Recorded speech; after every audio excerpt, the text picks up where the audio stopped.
Welcome to Never Too Serious with Scott and Dave. I'm Scott. And I'm Dave. So in the news, we got the trucker protests. Oh, I know those Canadians are freaking acting out. Yeah, up there in Canada. I thought they were all just super nice and, caring, and maybe they are caring, huh? Don't you think that Canadians typically are some of the most friendly people? Yeah, that's what they say anyways. Mm-hmm. Well, I haven't gone to Canada in some time, so I do remember when I was younger, when I went to Canada for a little bit, and I remember getting cussed out. I might have call you a hoser. I might have had it coming though, but no, they typically are. In fact, I'm not saying that they don't react or anything, but it seems like that if people react, it's more on this side of the border than that side of the border. So it was kind of neat to see. It's sad because they had to get pushed to a place to protest like that, but yeah. So why don't you tell everybody what they're doing in Canada? Well, so the truckers basically had some sort of mandate come down and say you can't even come into the country unless you've been vaccinated.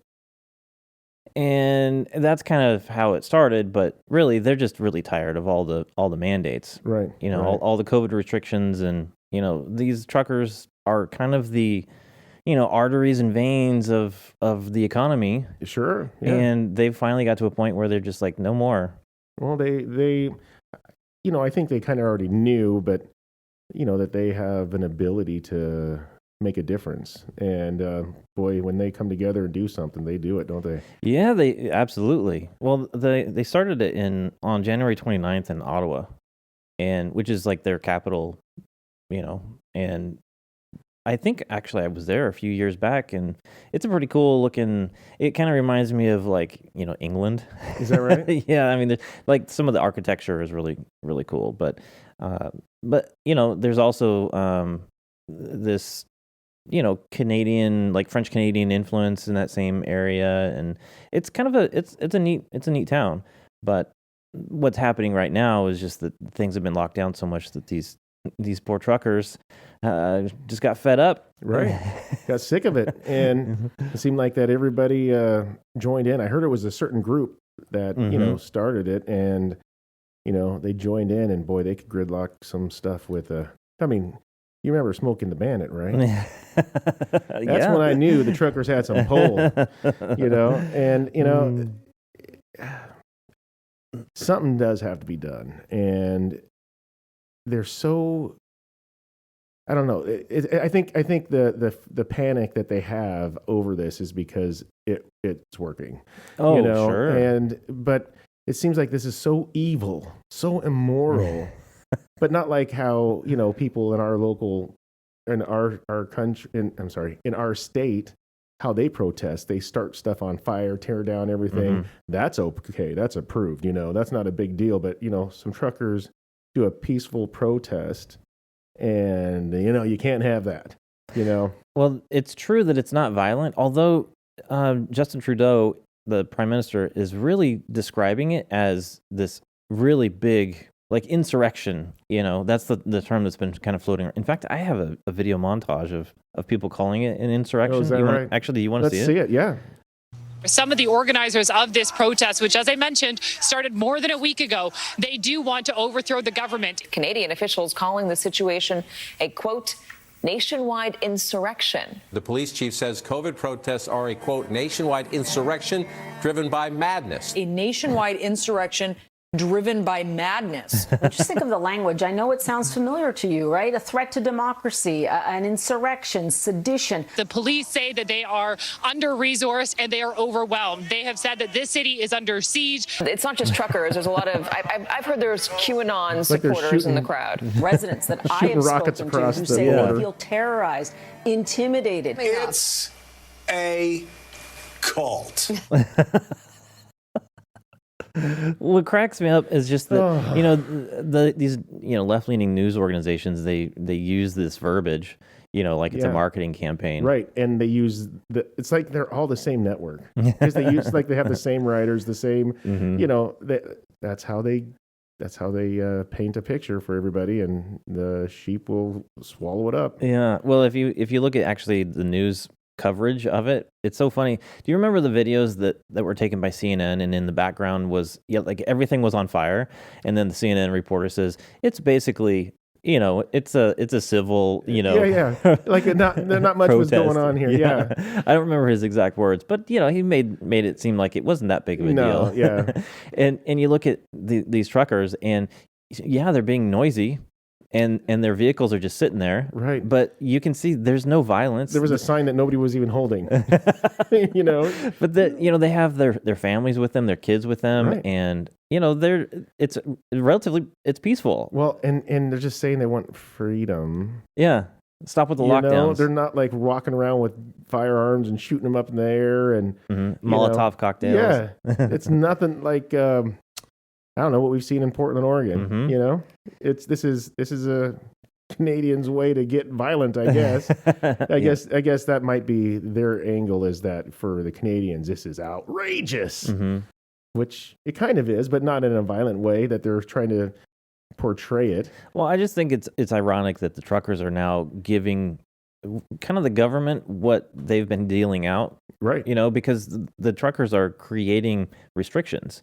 There's restricted flow of commerce now, mm-hmm. because they're just sitting there, and that's exactly what the government did to them. Is they basically said, we're going to shut everything down in the name of public health, right? And now the truckers are kind of doing it in reverse. How does it feel, government? Yeah, and it should be a beacon so that everybody knows how much we can make a difference over on this side of the border as well. The blue collar. Mm-hmm. Right. Because we're the ones that make it go. Mm-hmm. We're just dumb enough to listen to them all the time. Yeah. You know what I mean? Like, we accept so much crap from them sheeple all the time. Yeah. Yeah.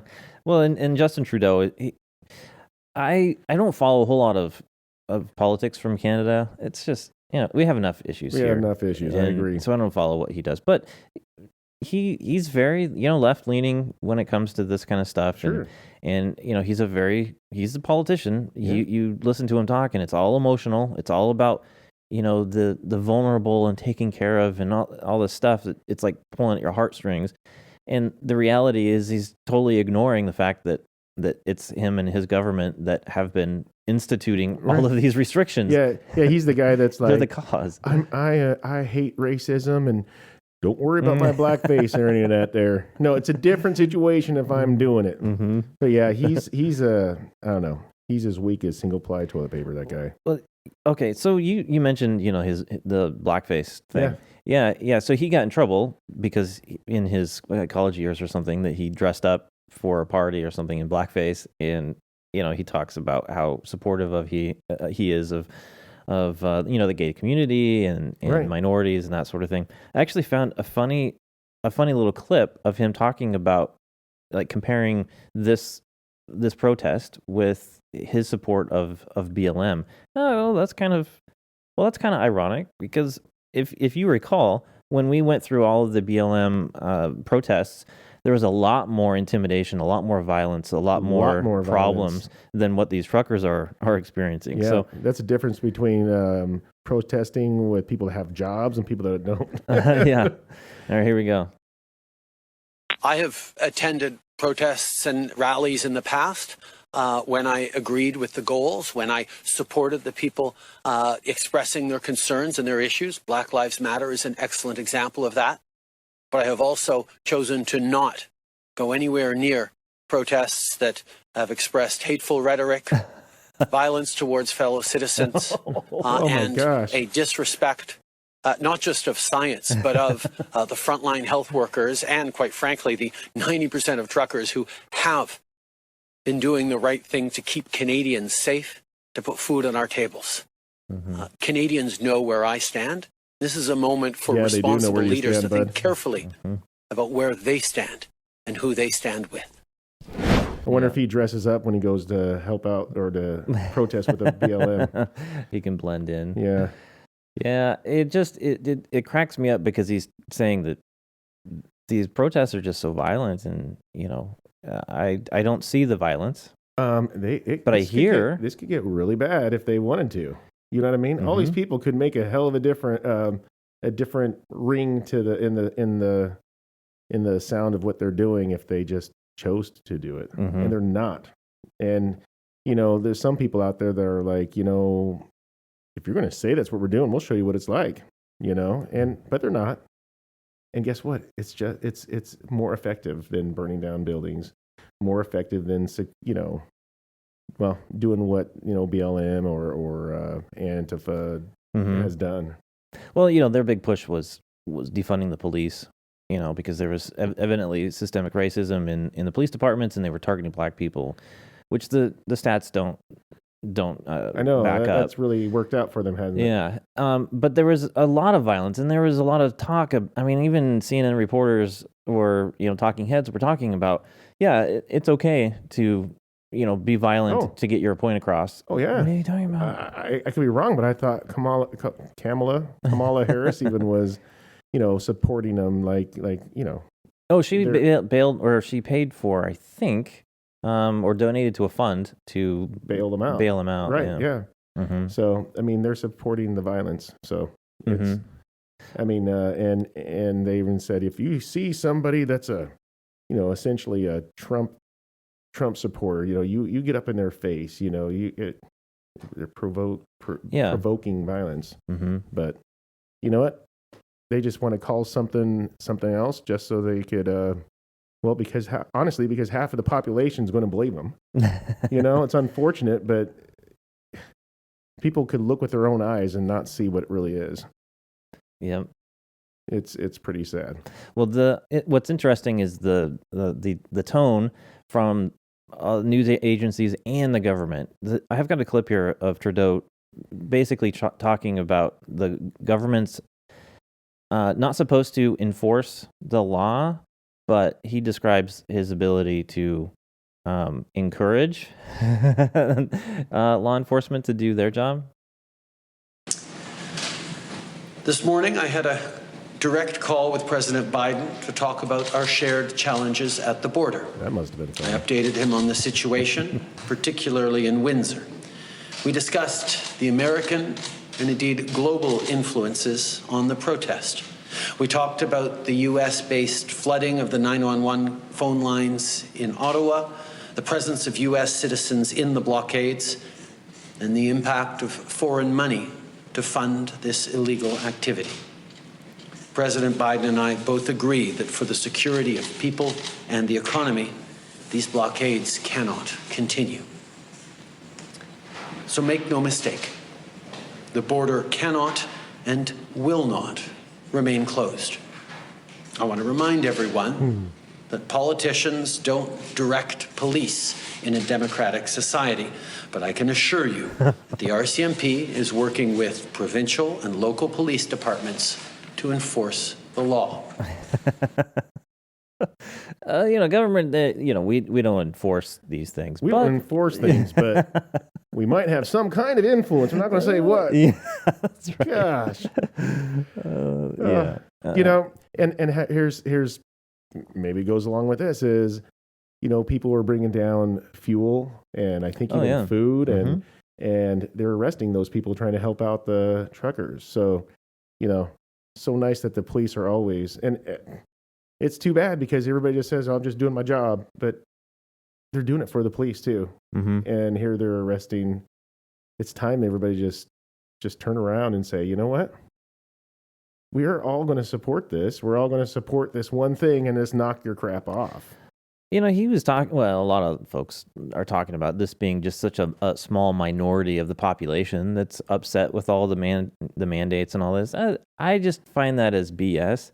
If you look at the video footage of these trucker protests, we're talking a massive amount of people and a massive number of vehicles. They have drone flyover footage of these different areas, and there's so many people. It's amazing how many streets are just gridlocked, and people are walking around and holding signs and talking and like talking to reporters and each other. It's just to me, it's like watching a country come together. Right. It doesn't, to me, it's because like a there's block party. Yeah, very good. Yeah, very good. I think it's very much like a lot that. of people that I see. I know that they're all angry about something, but they've and maybe this is also the Canadian way too, but they all seem very happy, because they see each other coming together. It's not like, it's not like the mob mentality. They all getting together and feeling uplifted, not dark and what are we going to do now? Let's start throwing rocks and stuff. But that's how it really. That's all it really has to be, is to literally take a stand. And this has been going on for weeks. And even if you think about like the BLM and Antifa rioting, it was, as soon as the sun went down, it was chaos. I mean, even during the day, there was some chaos, but really, most of the action was at nighttime. Right. And this has been going on for a couple of weeks, and these trucks haven't moved. It's not like they're going home and then coming back. They're staying there. Right. And it's been peaceful. I wonder if Trudeau's going to have to go, call up the local, what are the tow truck people? And they're like, we're actually in the gridlock. Good luck getting us to tow these guys out of here, because we're here. Yeah, we're actually supporting them, right. To be honest. I did see a newspaper article that talked about, why can't you just get rid of, get these tow trucks to come in and pull them out? And the reality is a lot of those tow truck drivers are truck drivers, and they also agree. They're citizens. They actually agree with their points. There's a person, Juliette Kaim. She tweeted out something that was interesting that caught my eye, because people were so, the news organizations were so angry and calling this an insurrection. And she says the convoy protests applauded by the right-wing media, oh my gosh, as a freedom protest is an economic and security issue now. The Ambassador Bridge link constitutes 28% of the annual trade movement between the U.S. and Canada. She goes on, she says, slash the tires, empty the gas tanks, and arrest the drivers, and move the trucks. Well, how about don't slash the tires, empty the gas tanks? It might be easier to move them if you don't do that, you idiot. You idiot. Yeah. Isn't that something? Because in fact, if they arrest them, what they need to do is empty the gas tanks and then flatten the tires so they'll stay there. These people have the greatest ideas, don't they? And she says that this thing is applauded by the right-wing media. Well, to be honest, the right-wing media is all about freedom. Get the government out of this. Let's, most citizens actually would prefer to have more freedom, but then the government has tricked them into thinking that they need to give up their rights in order to have freedom. Right. And over what? Was it worth it? I have another clip from Trudeau. He's talking about the, kind of like trying to intimidate the population and saying, what you're doing is illegal and you're going to be fined, and you can tell these people, they don't care, because, well, they've been doing this thing for 2 weeks anyway. Right. If you joined the protests because you're tired of COVID, you now need to understand that you are breaking laws. The consequences are becoming more and more severe. You don't want to end up losing your license, end up with a criminal record, which will impact your job, your livelihood, even your ability to travel internationally, including to the U.S. I think they're already willing to risk that there, genius.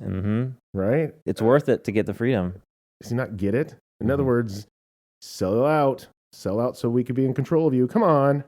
Well, and how desperate do you have to be to go, out on, some press conference like this and threaten the population, the people who you're supposed to be taking care of? That's right.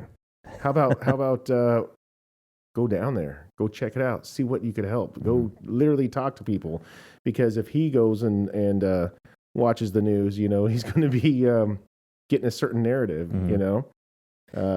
A while back, we were talking about the lockdowns in Australia, and I didn't realize that Canada was very similar, maybe minus the COVID camps.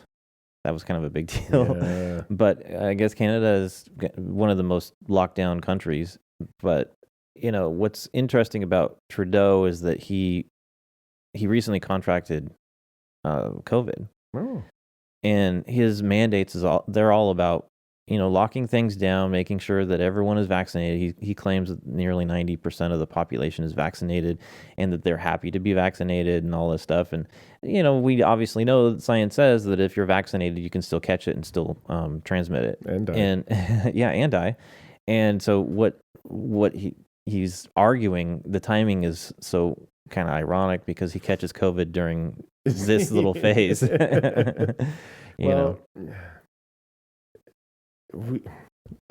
Everything you need to know is out there. We're not going to go over all of it, but you can make up your own minds. We don't need these fools telling us something that telling us something different than what we already know. Mm-hmm. I mean, well, everyone, this is a great model for the rest of the world in that, by the way, if you piss off your population enough, they'll find ways to stick it back to you. Right. I am curious to know when this is all over, because it will end, what they're going to do to the people, just like the January 6th non-insurrection that happened in the U.S., they're still in jail over I don't even think it was a violent. Yeah, no one was charged with sedition or insurrection. And I just have a feeling that they're going to probably hold them like in some military prison, for being I don't know what you call it, terrorists to their country or something. You know what I mean? But then if they do that to all those truckers, they're like, well, crap, how are we going to get the truckers moving again? Mm-hmm. What are you going to do? Yeah. Well, yeah, think about it. All those people are really key people in the economy and also with trade between the U.S. and Canada. Well, and other places because, we're also connected to Mexico. But the trade is so important. The truckers, they touch just about everything. Right. And you put those folks in prison or fine them or do something to get them fired. It might actually still help their cause because the truckers still won't be moving. Yeah. I mean, it might not be blocking anything, but it's still going to be talking about supply creeping, chain issues. Yeah. Go ahead, government. Well, let's see you make it even worse. I have to say that even if you disagree with, what they're protesting, hats off to them for finding a non-violent way to make a stand instead of just acting out like stupid little children, throwing tantrums and breaking things and hurting people. And I think people should remember that this is how it's been done for so many years. Not specifically like that, but in America, the nonviolent protests used to be key to making a lot of major decisions. Why people think that you could go burn down a city and then something positive is going to come up out of it. So I don't know. I agree with you. I think this is a good model. I think for other people to follow, and it being a nonviolent thing. Why shouldn't other people come to the conclusion that there are some key people in the U.S. or in other countries that could come out in protest and actually have an impact, just like all these truckers. Yeah, and it seems like that there's a lot of mandates starting to come down, and so for them to keep pushing this so hard right now is kind of odd. Why? It's just I can't help it. It's just the control for them. Let's take a quick break. When we come back, let's talk a little bit about. I know you don't want to talk about COVID, but I want to talk a little bit about COVID because there was a new study that came out from Johns Hopkins University. All right, sounds good. All right, we'll be right back. Dave and I appreciate you listening to the show.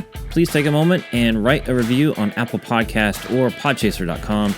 And since Spotify doesn't currently have reviews, simply telling your friends about the show would be great too. Also, you can always reach out to us at our website, nevertooserious.com, or via our socials at the NTS Podcast. And seriously, from the bottom of our hearts, thanks again for listening to the show. Okay, we are back. So we were talking about COVID and the truckers, and there's this now kind of like it's not really like an individual study from Johns Hopkins. They actually gathered I don't know, hundreds, maybe 1,000 different studies from around the world, and they aggregated them together and then figured out, based on those studies, And John Hopkins, the impact of they're a COVID. reputable Yeah. entity. Yeah. So if they come out with something that it's worth listening to, I would imagine. And to be fair, Mhm. I don't even know what you're going to come out and say. So I will say that Well, I'm very interested to see what you're going to tell me. I found a clip. It's interesting. It's from the Donlin report, and Joe Donlin actually used to be a Portland. I don't even know, because I don't watch Oh my gosh. regular. He's gotten older. Yes, A little I do gray. recognize him. Yeah. He was a Portland newscaster, and I don't even know if he's doing Portland stuff anymore. But it was kind of neat to see that, something from my youth. Anyway, so he's got this doctor on, and he just basically is describing what this Johns Hopkins study is. They would explain it better than I do. All right, great.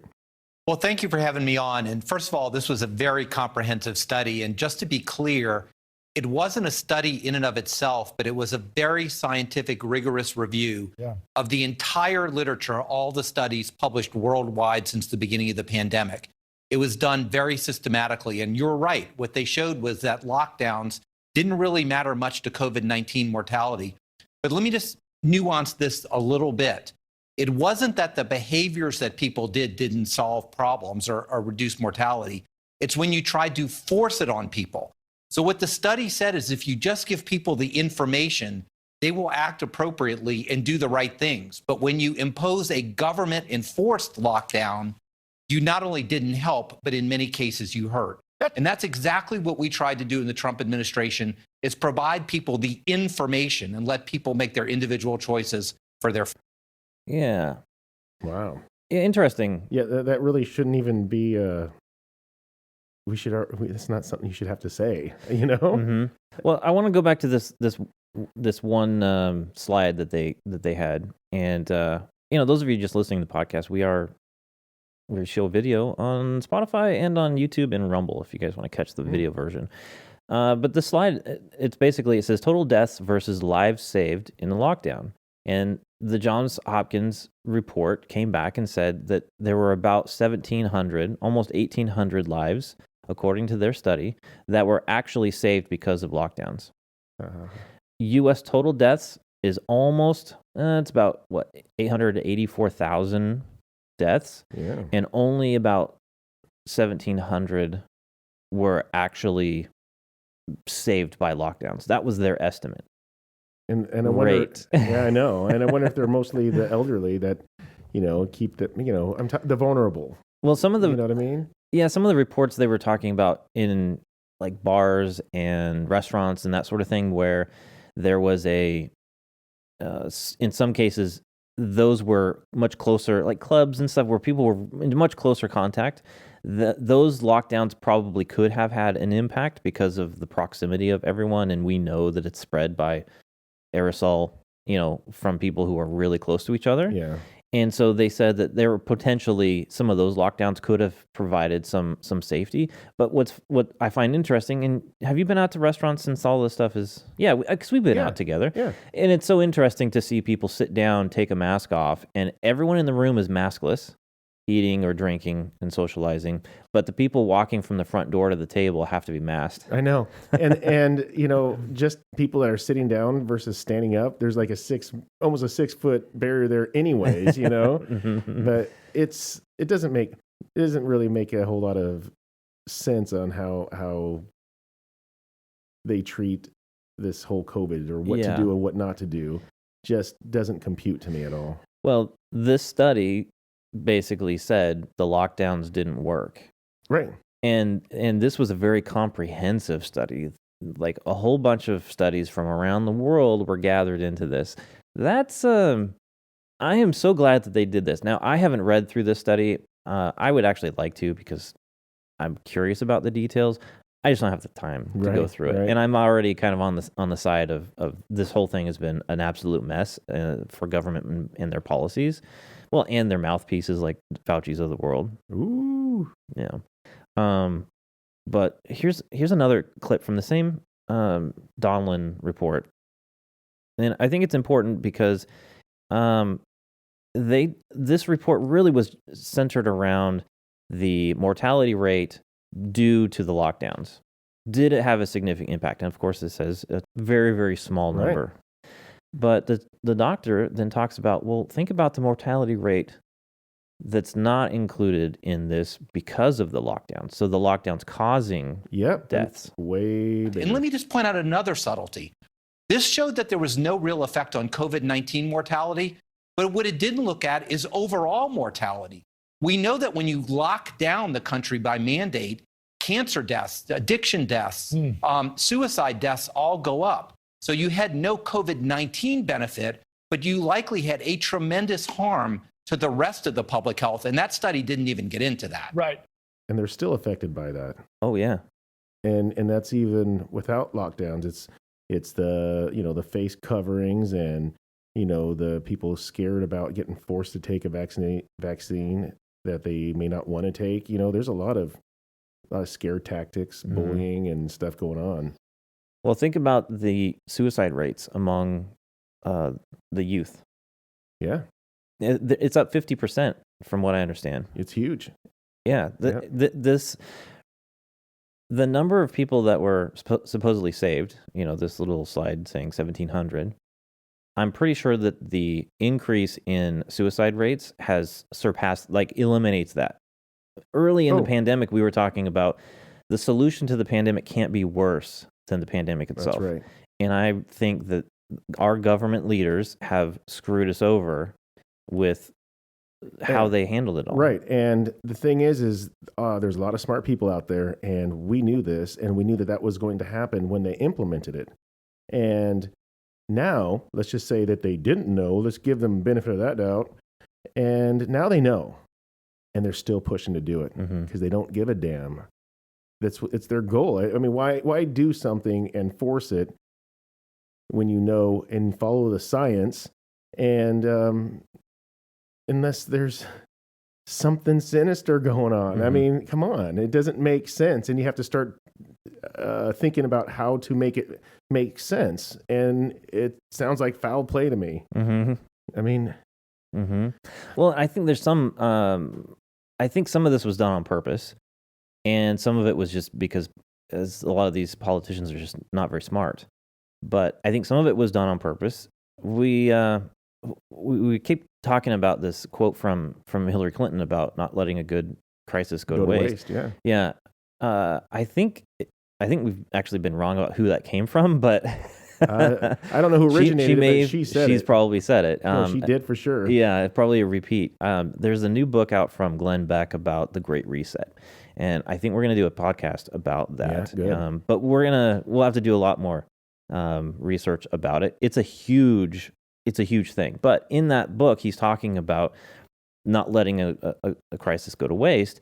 And the person who originally said it basically was talking in terms of, the political leaders.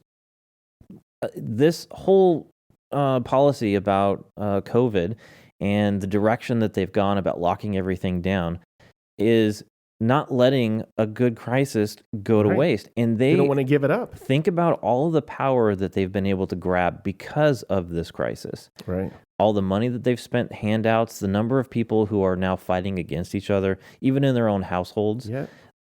There's this idea that evolution has kind of played a part in humans in their ability to handle crisis and panic.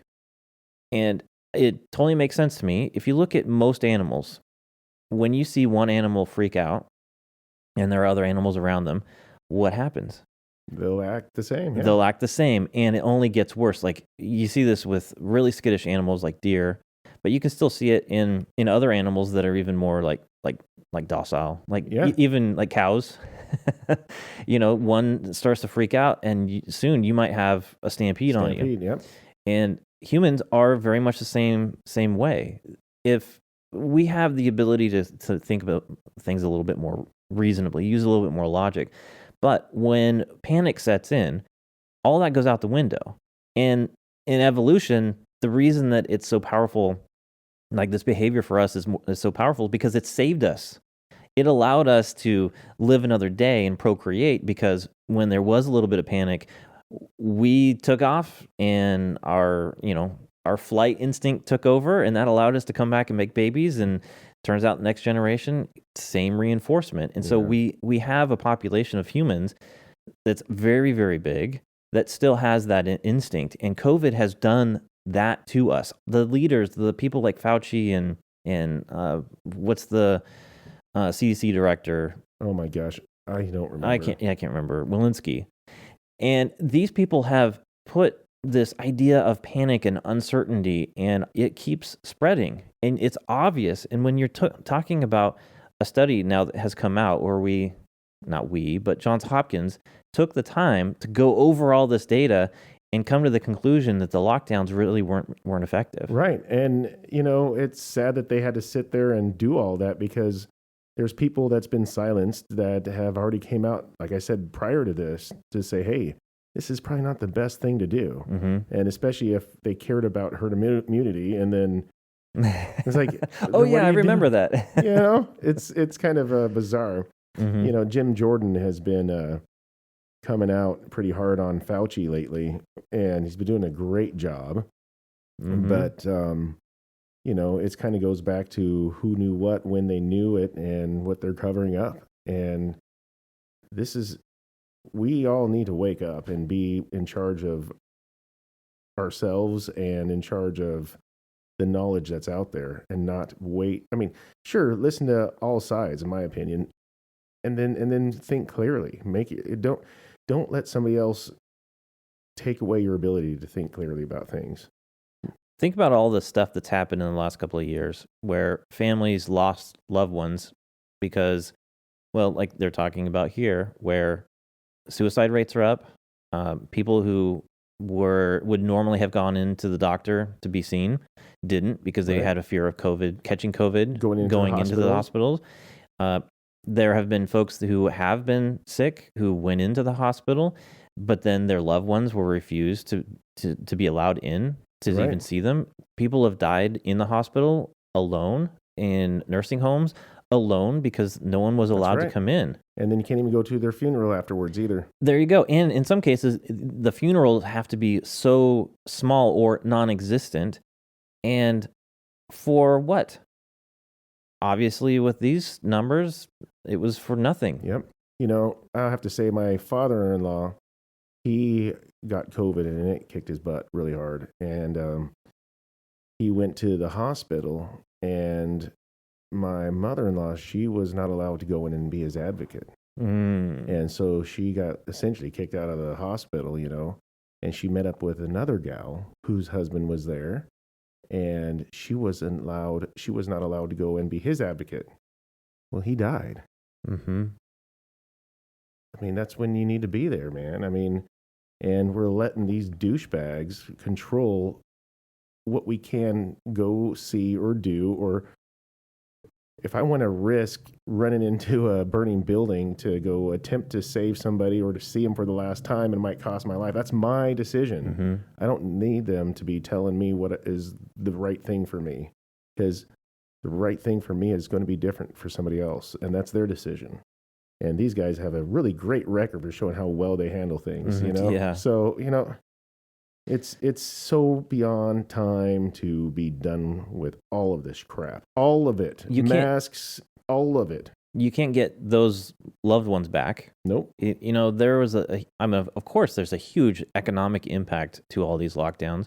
The government did it, and then they fed a whole bunch of money into the system as sort of I'm sorry, we're here to support you, after they, shut everything down. Some of those businesses will never come back. Some, they may come back. But now, I mean, the entire population is now, there's a huge cost, literally, with inflation. And some of those businesses, that was the livelihood. That was the only way that certain people were able to survive. And of course, there are a customer base that now won't have those places to go and frequent. Right.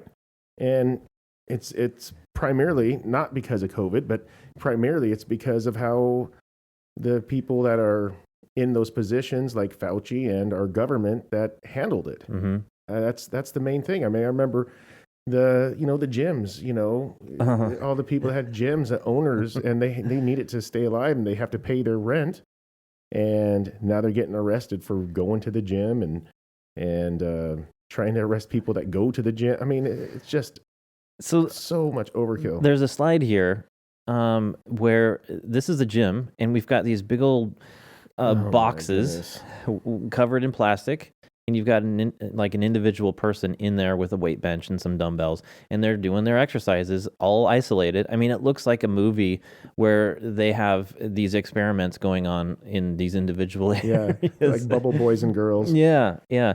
And this, when I saw this the first time, I was like, you know what? This looks familiar in that, remember when plexiglass was in high demand?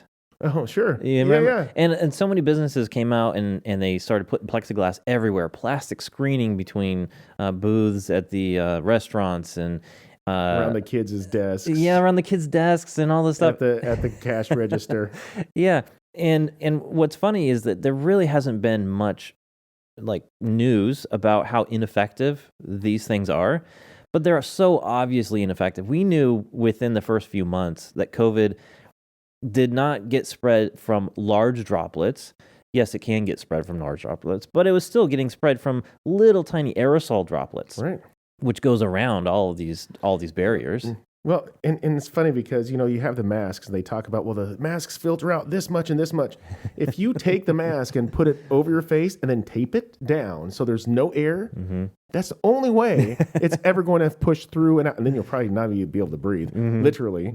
But it's going to, the air or your breath or whatever is going to follow the path of least resistance, and it's going to just go blow out. I don't understand why people don't see that or get that. Well, the guidance for mask wearing, of course, it went back and forth for a little while there, saying that it wasn't effective, and then yes, it's very effective, and then people were double masking, and then all this stuff. And right now, we're still angry about our kids being at school and still having to wear these dang masks, especially because the kids aren't wearing them properly anyway. But the masks are really not designed to handle the small, aerosol when you're blowing out, because the mask has to be, again, sealed like you're talking about, almost nearly taped around your face. Right.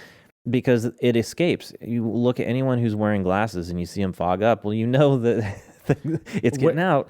But the masks are they're supposed to protect you when you inhale. If you watch someone who's wearing a decent mask, you'll see that cloth, or not the cloth, but the material gets sucked towards your mouth. Right. And that creates a bit of a seal. And you can tell that it's actually doing some job of filtering. It's the exhale that kills me, because of course that doesn't stop it from getting out. But the whole message go ahead. The whole message was, we're going to wear masks to protect each other. Right. Which was the total wrong messaging. Right. Well, even when you wear your mask, when inhale, that's why I could prove it all the time. I even have even a respirators. Some of them, if you don't have them fitted to you and don't have facial hair, but when you inhale, that's why if you're dealing with dust or you're dealing with paint, it comes down here, right?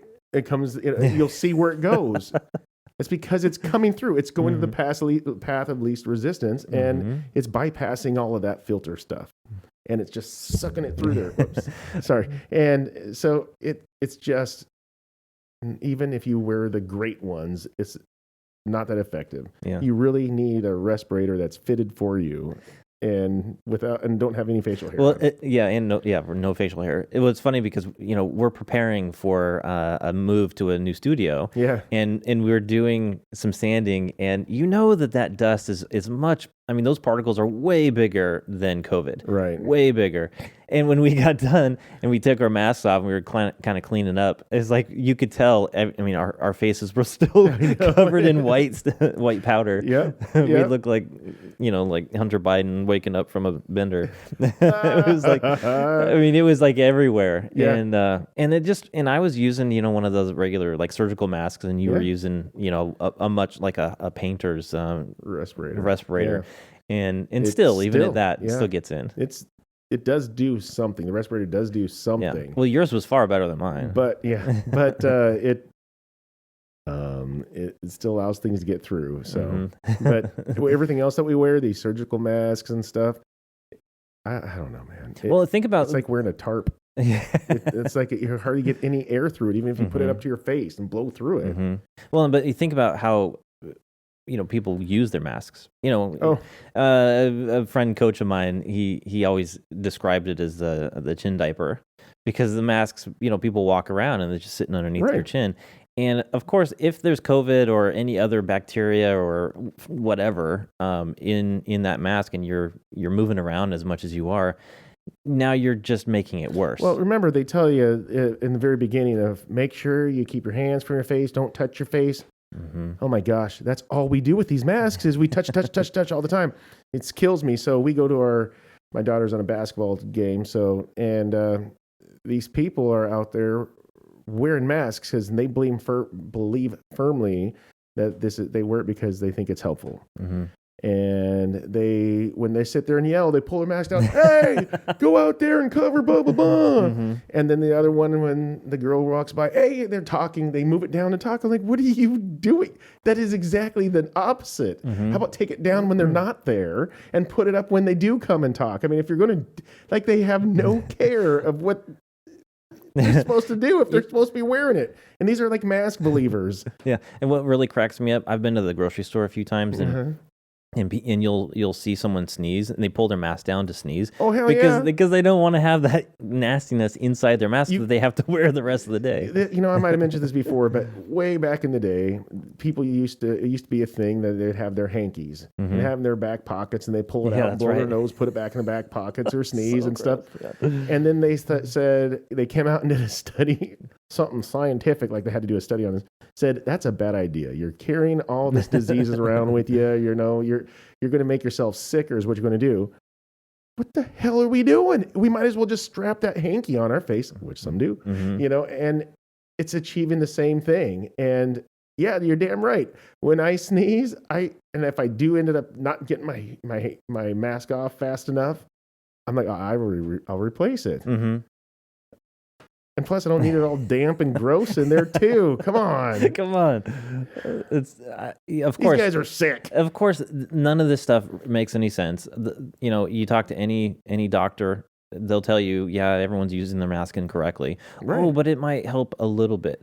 No, it's obviously it hasn't helped at all. Look at the numbers. Right. It's still spreading. Early on, we heard some studies that said that a lot of the folks that were going to hospitals or testing positive for COVID were religious mask wearers. Right. And we heard that early on in the pandemic. And it lended also to this idea that masks were really not very effective because most people were not wearing them properly. And of course, again, they're not designed in a way to handle someone protecting, wearing it to protect someone else as they're breathing out, because the masks obviously aren't designed unless they're fully sealed and tight to your face. Right. But and the amount of am I saying this right? It's been greatly increased on how much you touch your face now with masks than you wouldn't in the first place. Mm-hmm. I mean, if you wash your hands, I'm just saying in a cold and flu season, 5 years ago, keep your hands washed and kept them away from your face, you could probably get away with not being so sick that year, or that season or whatever. And now when they said, during a deadly, lethal pandemic, put something on your face that's going to annoy the hell out of you. So you're always sitting there moving and adjusting and adjusting it. I have to touch mine. I would be curious to know how many times I touch it, my mask, all day long, just from pulling up or down, or if I talk, it moves down, or dear God, don't chew gum. It'll work its way down. But we know, we've been in this for long enough. We know what's true and what's not true, and we know some of the gray areas. But like Oregon and some other states are just now announcing that they're going to get rid of the mandates, the mask mandates, and try and go back to some sort of normalcy. And I find it interesting that a lot of these states that are left-leaning have coordinated their timeline. It makes me want. I'm thinking something else is coming that I'm not seeing. Like is this? Mind you, is this how it was earlier? Remember, Scott? Mango like candy. Sorry. So remember that there was a time that if you got vaccinated, you don't have to wear masks. So is it just going to be for the vaccinated, I wonder? I mean, have they pointed that out? Or is it going to be for everybody? Are they going to segregate the They two? say that the science has changed. I call BS because that's not. We've known this stuff for a long time. The communication that keeps changing. But silencing everybody that knows something, to keep a certain directive. And you've gotten to the point where the science really does show that if you get vaccinated, that you can still catch it and you can still spread it. So I don't see how they can keep to their guns in the mandating of vaccines, and how you could separate unvaxxed with vaxxed, because there's just too much data that supports that you can catch it and transmit especially it. when all you need is to be religious and then you're clean. Yeah, isn't that something? It's like, yeah, it's either you do, you don't. Yeah. People, I know that's funny because I couldn't. Makes it so bad. I couldn't use that argument to not get vaccinated. Because people, a lot of people know I'm not a believer. I don't have a religion. Find Christ still, and I could be found him just yesterday down there on 14th and Salmon, and in downtown Portland. And so the whole idea, to me, there shouldn't be a specific religious exemption. It should be anyone should be able to say that, no, I don't believe that this is something I want to do. As at least American, even if it's stupid. I mean, even if we have that right, man. In fact, I'll go as far as, and you're going to, and it's okay. I get it. Same with me when it comes to seatbelts and helmets for motorcycles. I'm like, I think it's great sense. I would still wear my seatbelt and a helmet when I ride a motorcycle, regardless of the law. But it's silly to me that you made one. I want to say that I had this conversation with my wife recently. Is that right? Yeah, because I disagree with the seatbelt laws. Right. I don't know why I want us to be, I'll tell you this, my aunt would have been killed if she didn't get out of her seatbelt in time. She had to get out of it to get saved during it. But that's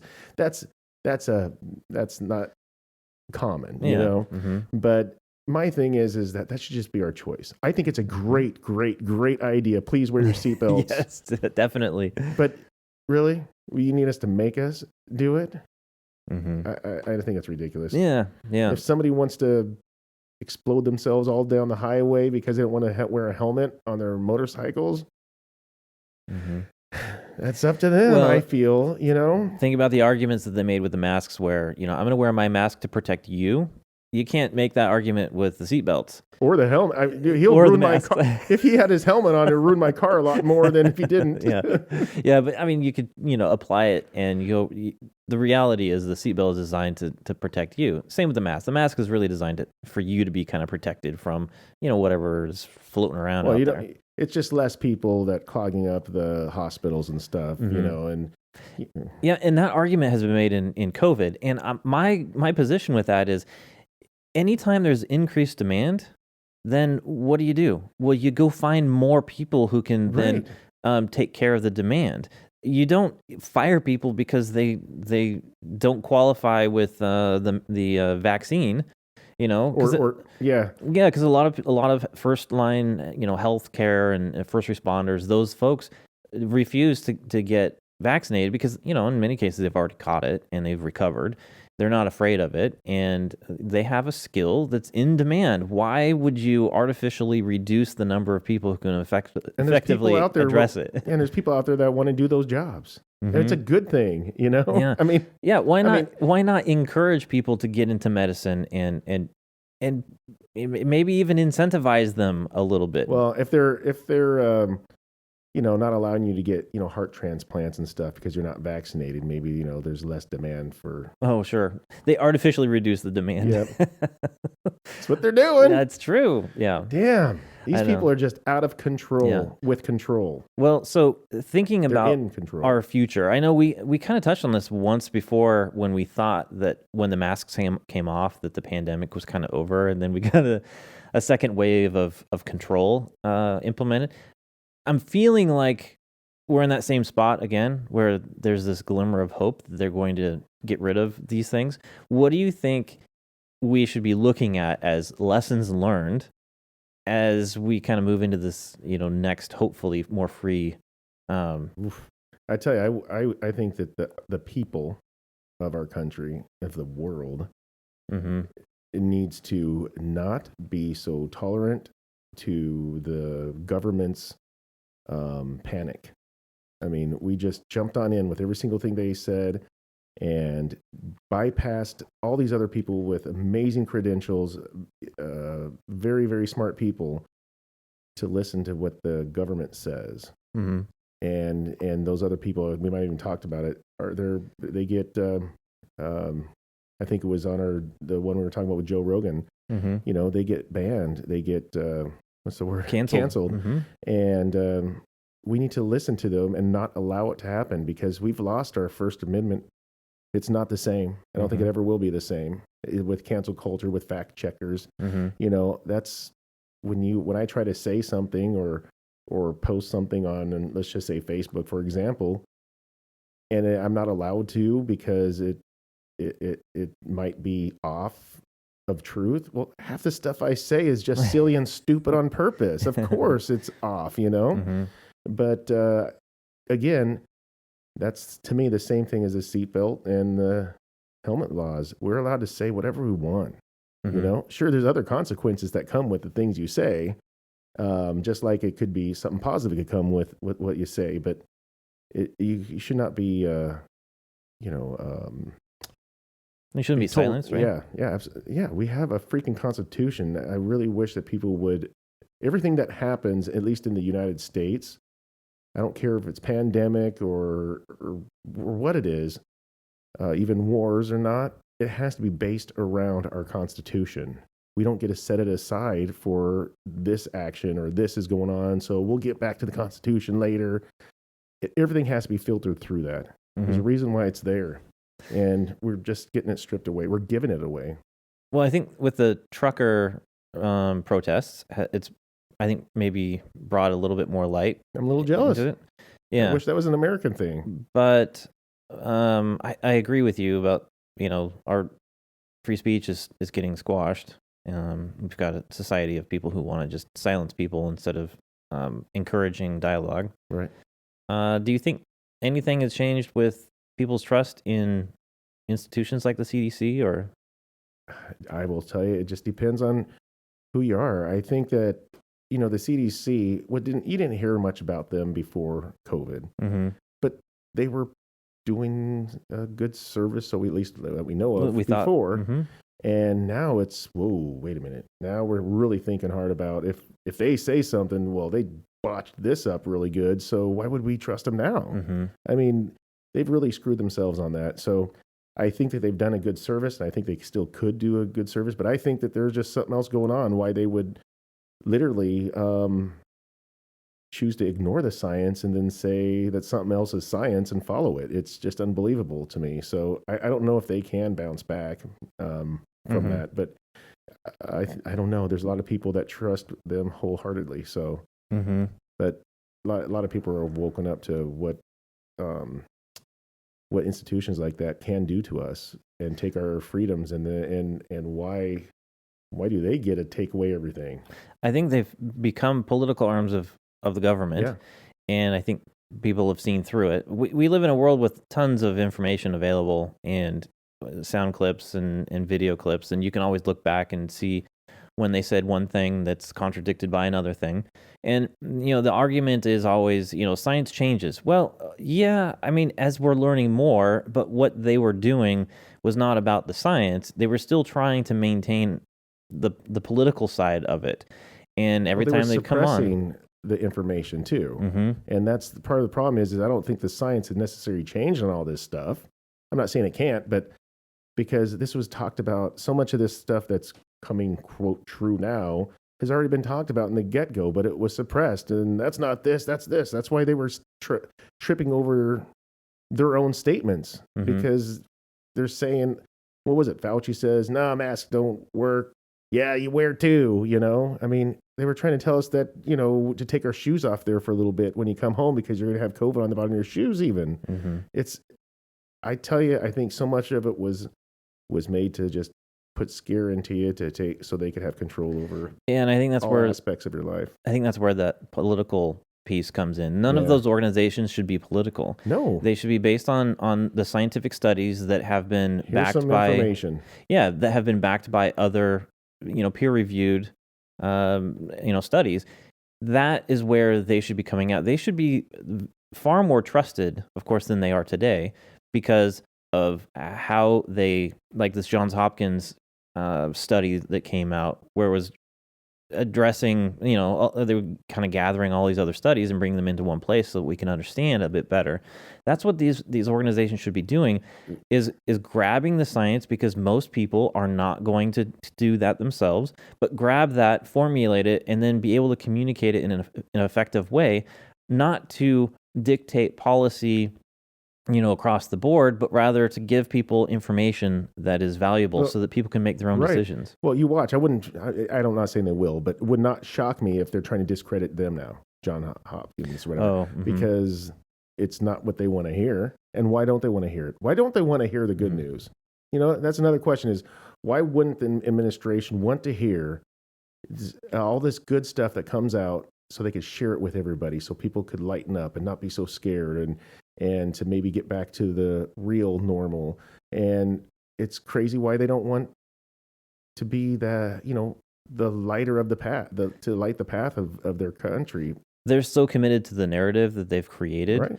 And the Biden administration now is coming out and starting to brag about they've been able to kick COVID and do all these things that they've been able to conquer COVID.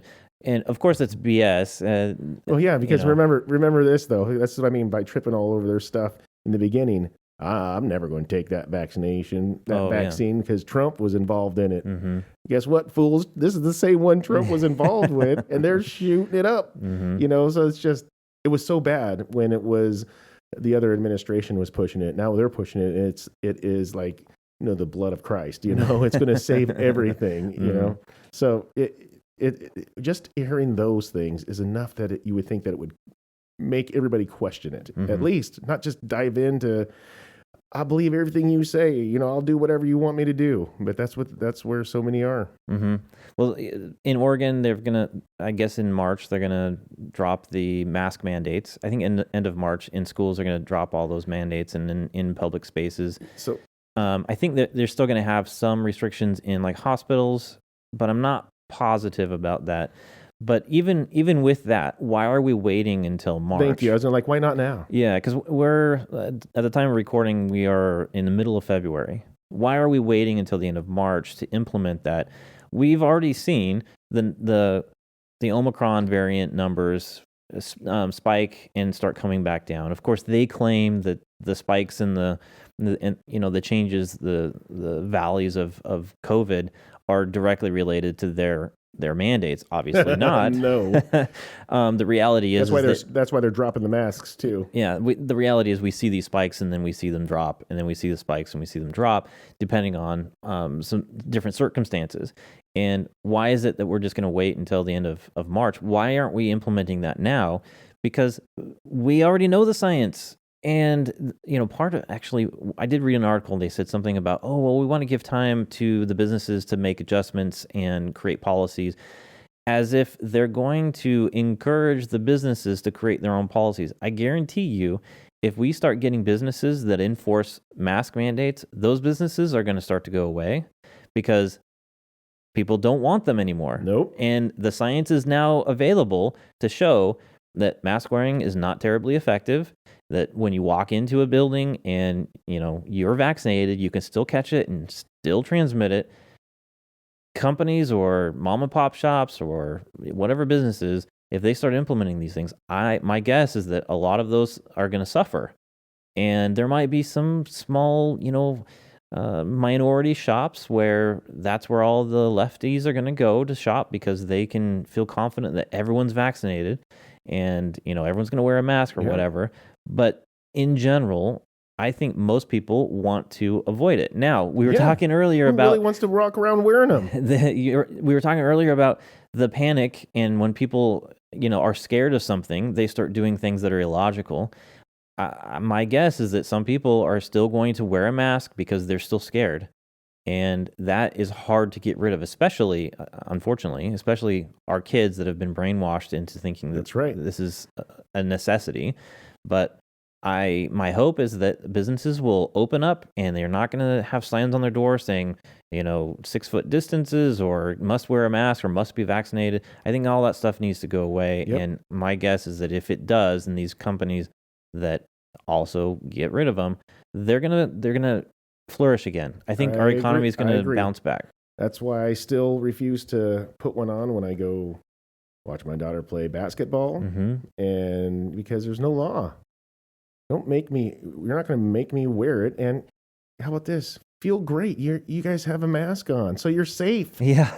You're safe from this douchebag. I got to clean it up, I guess. But, so why so concerned, And again, if you look around, I'm going to be really nice and say 50% of them aren't even wearing them right.